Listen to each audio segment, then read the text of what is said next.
Durant l'hiver 1944, l'Allemagne réalisa l'un des camouflages blindés les plus audacieux de la guerre. Ils prirent leur meilleur char, le Panther, une machine de 45 tonnes incarnant toute la fierté de l'ingénierie allemande et de son blindage, et y soudèrent des tôles, le peignirent entièrement en vert terne, pochèrent des étoiles américaines sur la coque. Ils le firent ressembler à un chasseur de chars américain, MDix. Réfléchissez à cela. Les meilleurs équipages de Panzer de l'armée allemande reçurent l'ordre de déguiser leurs machines en véhicules américains, non pas pour s'infiltrer derrière les lignes ennemies, mais parce que les Américains avaient tellement de MDix sur le champ de bataille qu'un faux exemplaire n'éveillerait aucun soupçon. Cette opération s'appelait Greif. C'était l'idée personnelle d'Adolf Hitler. Elle reposait sur le fait de faire passer des chars allemands pour des chasseurs de chars américains. Cela en dit long sur la façon dont le MDix s'était déjà ancré dans la tête de l'armée allemande. Le MDix n'était pas, sur le papier, l'ennemi le plus redouté par l'Allemagne. Il avait un blindage mince. Sa tourelle tournait lentement, actionnée à la manivelle. Son canon peina contre le blindage frontal des Tigres et des Panthères de fin de guerre. Le renseignement allemand connaissait tout cela. Ce que le renseignement allemand ne pouvait pas anticiper, c'est ce qui se produit quand une arme apparaît partout, ne manque jamais de munitions et frappe assez fort pour détruire la plupart de ce qu'elle rencontre. Alors, comment un véhicule américain que les Allemands croyaient avoir cerné devint-il l'une des armes psychologiquement les plus significatives auxquelles ils furent confrontés ? Le MDix n'existait pas avant que l'Allemagne ne montre au monde à quoi ressemblait la guerre blindée. Au printemps 1940, les divisions Panzer allemandes traversèrent la France en 6 semaines. Le monde observait. Les planificateurs militaires américains prirent des notes. La leçon était précise et terrifiante. Des blindés concentrés, progressant rapidement, perçant un front étroit avant que les défenseurs ne puissent réagir, pouvaient faire s'effondrer une armée qui n'avait pas de réponse dédiée à cette menace. En 1941, l'armée américaine avait créé la Force des chasseurs de chars, une toute nouvelle arme construite autour d'une idée unique. Quand les blindés allemands perceraient, il ne fallait pas tenter de les stopper avec de l'infanterie. Il fallait leur opposer quelque chose de rapide, lourdement armé et conçu spécifiquement pour tuer des chars. Le chasseur de chars était la réponse américaine à la Blitzkrieg. Le MDix, né de cette réflexion, était construit sur le châssis du Sherman IV, ce qui lui conférait 2 avantages immédiats, la fiabilité mécanique et la compatibilité des pièces détachées avec le véhicule le plus répandu de l'armée américaine. Son canon était un 76 mm M7, dérivé d'un canon anti-aérien éprouvé, capable de venir à bout de la plupart des chars allemands qu'il était susceptible de rencontrer en début de guerre. Bien que les blindages lourds les plus récents exigeaient déjà de meilleurs angles et des tirs plus rapprochés, la vitesse fut privilégiée sur la protection. Le blindage était mince, délibérément. La doctrine supposait que le MDix se déplacerait, trouverait une position de tir, engagerait le combat et se repositionnerait avant que le tir de riposte ne puisse l'atteindre. L'Allemagne n'aurait jamais construit quelque chose de tel. Ses chasseurs de chars, le Sturmgeschütz III, le Hetzer, le Jagdpanther, étaient lourdement blindés, sans tourelle, conçus pour tenir le terrain et absorber les coups. Le MDix opérait selon des règles entièrement différentes, frapper et décrocher. L'Allemagne ne prit pas le MDix au sérieux avant le 23 mars 1943. Cette matinée changea les choses. Lors de la bataille d'El-Guettar en Tunisie, la 10 division Panzer allemande descendit la route nationale 15 en direction des lignes américaines avec environ 50 chars. L'attaque devait être décisive, le genre de percée blindée concentrée qui avait enfoncé des armées entières à travers l'Europe et l'Afrique du Nord. De l'autre côté de cette vallée, le 899 bataillon de chasseurs de chars américains attendait. Les MDix tinrent leur position et laissèrent la colonne allemande approcher. Ils ouvrirent ensuite le feu aux côtés des anciens Halftrack Me3 du 600, une bataillon de chasseurs de chars déjà enterrés sur la crête. Quand la 10 Panzer se retira finalement, environ 30 chars allemands avaient été détruits dans la vallée. Le 899 en paya le prix, perdant 7 M10. Plus important encore, la 10 division Panzer, une unité dont le palmarès remontait aux invasions de la Pologne et de la France, venait d'être stoppée net par un type de véhicule engagé au combat pour la toute première fois ce matin-là. Ce résultat n'avait pas seulement une importance tactique, il en avait une psychologique. L'armée américaine avait appris son métier brutal depuis les désastres de la passe de Kasserine 1 mois plus tôt. El-Guettar dit quelque chose aux commandants allemands qu'ils n'avaient pas encore pleinement intégré. Les Américains avaient une arme qui affronterait leurs blindés à armes égales, et ils apprenaient à l'utiliser. La tourelle du MDix n'avait pas de toit. C'était délibéré. Une tourelle ouverte offrait au chef de véhicule une meilleure visibilité. une communication plus rapide avec l'infanterie environnante et une évacuation plus rapide de l'équipage en cas de touche. La doctrine américaine avait conclu que ces avantages l'emportaient sur les risques. La doctrine allemande, elle, trouva ces risques. Dans les villes, à l'intérieur de bâtiments aux fenêtres des étages supérieurs, dans des rues où des soldats allemands tenaient les toits, la tourelle ouverte du Me-10 devint une cible. Une grenade lâchée d'un balcon pouvait tuer tout un équipage. Les éclats d'artillerie à fragmentation aérienne dans les zones boisées plongeaient directement dans le compartiment de combat qu'une tourelle fermée aurait totalement dévié. Les tireurs d'élite allemands apprirent à cibler les chefs de char du Me-10 qui n'avaient aucune trappe à fermer quand les tirs commençaient. Les équipages américains s'adaptèrent, fabriquant des couvercles en acier de fortune à partir de blindages récupérés, empilant des sacs de sable sur le rebord de la tourelle, apprenant à se calfeutrer derrière le canon lors des déplacements en terrain urbain.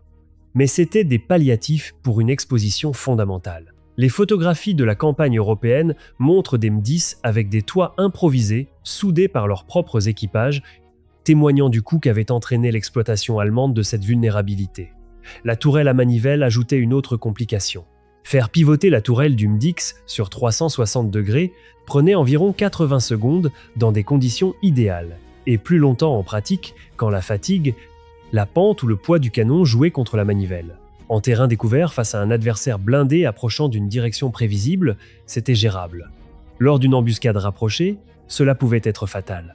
Les équipages de chars allemands et les servants de canons anti-chars qui comprenaient cette limitation apprirent à attaquer depuis des angles qui forçaient le Me-10 à opérer sa rotation sous le feu. Sur le papier, c'était là des lacunes importantes. Sur le terrain, c'était un tribut réel, payé par de vrais équipages. Les commandants allemands qui les identifièrent n'avaient pas tort.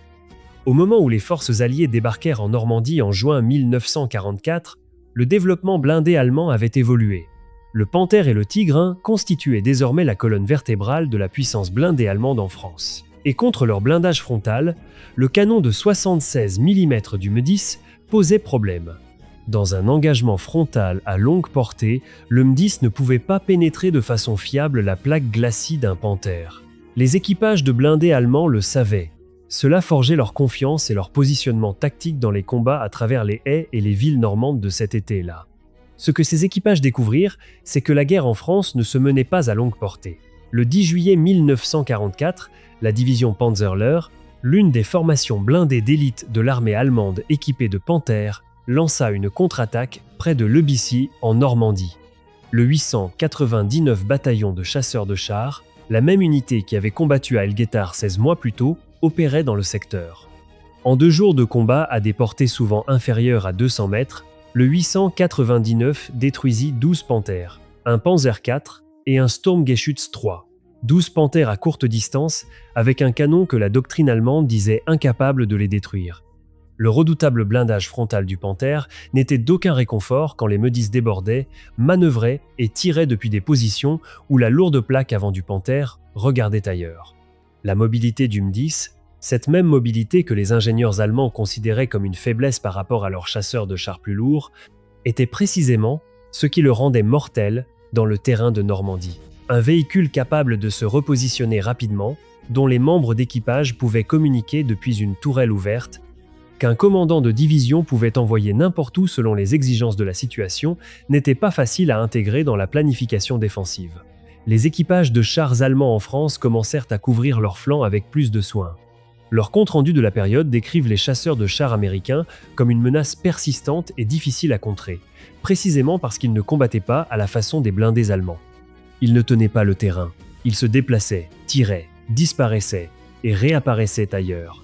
En octobre 1944, Adolf Hitler convoqua Otto Skorzeny, le commando SS qui avait libéré Mussolini d'une forteresse de montagne 1 an plus tôt et qui était connu à ce moment-là comme l'homme le plus dangereux d'Europe, à son quartier général de Prusse orientale.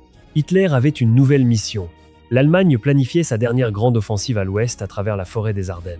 Il voulait que Skorzeny dirige une opération spéciale derrière les lignes américaines.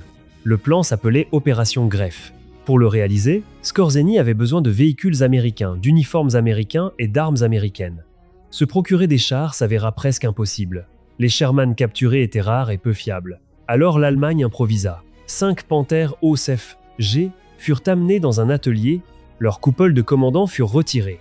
Des tôles furent soudées sur leurs coques et leurs tourelles, façonnées et peintes pour imiter la silhouette d'un véhicule américain spécifique, le chasseur de chars MX. Skorzeny lui-même admit plus tard que les déguisements ne tromperaient que de très jeunes soldats les voyant à distance dans l'obscurité. Les proportions étaient fausses. Le Panther était plus long, plus large et plus lourd que tout véhicule américain. Mais le choix du M10 comme modèle n'était pas arbitraire. C'était l'un des chasseurs de chars américains les plus reconnaissables sur le front de l'Ouest. On le voyait si fréquemment progresser à travers les villes françaises et belges, sur les routes et les axes de ravitaillement, que quelques exemplaires supplémentaires n'éveillaient aucune alarme.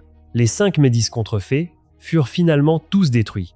L'opération n'atteignit pas ses objectifs, mais l'épisode lui-même est la mesure la plus extraordinaire de ce qu'avait déjà accompli le MEDIX. L'Allemagne avait passé 4 ans à construire le meilleur char du monde avec le Tigre et le Panther. En hiver 1944, avec la guerre qui se retournait contre elle, elle prit l'un de ses Panthers et le déguisa en chasseur de chars américain parce que le MDX était partout. Et le Panther, avec tout son blindage et tout son génie mécanique, avait besoin de se fondre parmi eux. Le bilan de production du MDX raconte l'histoire que les équipages de chars allemands vécurent de l'intérieur. Environ 6700 variantes du M10 furent construites entre 1942 et 1943. La production s'arrêta ensuite, non pas parce que le véhicule avait échoué, mais parce que de meilleures conceptions arrivaient. Le M18 L4 offrait davantage de vitesse. Le MA-36, avec son canon de 90 mm, pouvait détruire les panthères et les tigres frontalement à portée de combat. L'industrie américaine passa à autre chose avant même que le M10 n'ait fini de se battre. L'Allemagne n'avait aucun équivalent de ce processus. La production du Panther était l'un des grands accomplissements industriels du Troisième Reich. Et à son apogée, les usines livraient environ 300 à 400 Panthers par mois. Remarquable pour un véhicule d'une telle complexité. Jamais suffisant pour ce que le front exigeait. La production totale du Tigre 1 sur toute la durée de la guerre atteignit juste en dessous de 1350 véhicules. Chaque Tigre perdu était irremplaçable dans tout sens pratique du terme. Le MEDIX, en revanche, était une étape. Un véhicule que les Américains alignèrent par milliers, combattirent pendant 2 ans, puis remplacèrent par quelque chose de meilleur, les versions plus anciennes continuant à se battre aux côtés des nouvelles. Quand un M10 était mis hors de combat, un autre arrivait. Quand le canon se révéla insuffisant face au blindage allemand plus lourd, l'ordonnance américaine n'attendit pas la fin de la guerre pour résoudre le problème. Le MAN-36, avec son canon de 90 mm, était entre les mains des soldats européens dès l'automne 1944. Les équipages de chars allemands comprenaient cette arithmétique de façon viscérale, même sans accès aux chiffres de production. On pouvait détruire un MDX et avoir l'impression que l'engagement s'était bien passé. Puis 3 autres apparaissaient d'une direction différente. Le poids psychologique de cette expérience, affronter un adversaire qui pouvait se permettre d'échanger des véhicules sans conséquences stratégiques, c'est ce que le M10 représentait le plus clairement aux soldats qui lui faisaient face. Le M10 ne disparut pas avec la capitulation de l'Allemagne. Il passa à autre chose. La Belgique, les Pays-Bas, le Danemark, la France, Israël et la Chine reçurent tous des M10 dans les années d'après-guerre. L'Achille britannique, le MDX réarmé avec un canon QF 17 livres, avait été l'un des chasseurs de chars les plus efficaces de la fin de la guerre, et la conception continua à servir dans les arsenaux alliés jusque dans les années 1950. L'idée qui le sous-tendait survécut au véhicule lui-même. Le principe selon lequel on pouvait construire un chasseur de chars rapide et spécialisé sur un châssis fiable, sacrifier le blindage au profit de la puissance de feu et de la mobilité, et le produire en quantité telle que les pertes individuelles étaient stratégiquement acceptables. Cette réflexion définit la doctrine blindée américaine pour une génération après 1945. La haine de l'Allemagne pour le MDX était enracinée dans ce qu'il représentait. Une guerre menée selon les termes américains, en quantités américaines, à laquelle le génie mécanique allemand n'avait pas de réponse permanente. Le Tigre pouvait tuer un Me-10, un tir bien placé d'un Panzer IV à courte distance aussi. Une grenade lancée depuis un toit également. Mais il y avait toujours un autre Me-10 qui arrivait. C'était là la sombre raison. Pas le canon, pas la tourelle ouverte, pas la fiabilité mécanique héritée du Sherman, ce que le Me-10 disait à chaque commandant allemand qui le voyait réapparaître après avoir rendu compte du dernier. Le pays qui a construit cela peut se permettre de continuer à en envoyer. L'Allemagne manqua de réponse avant que l'Amérique ne manque de Me-10. Les collines de Tunisie, les bocages de Normandie, les routes gelées aux abords de Malmedy. Partout où le M10 passa, il porta le même message avec lui. Il y en a d'autres d'où celui-là vient. L'Allemagne avait de meilleurs chars. Elle n'en eut jamais assez.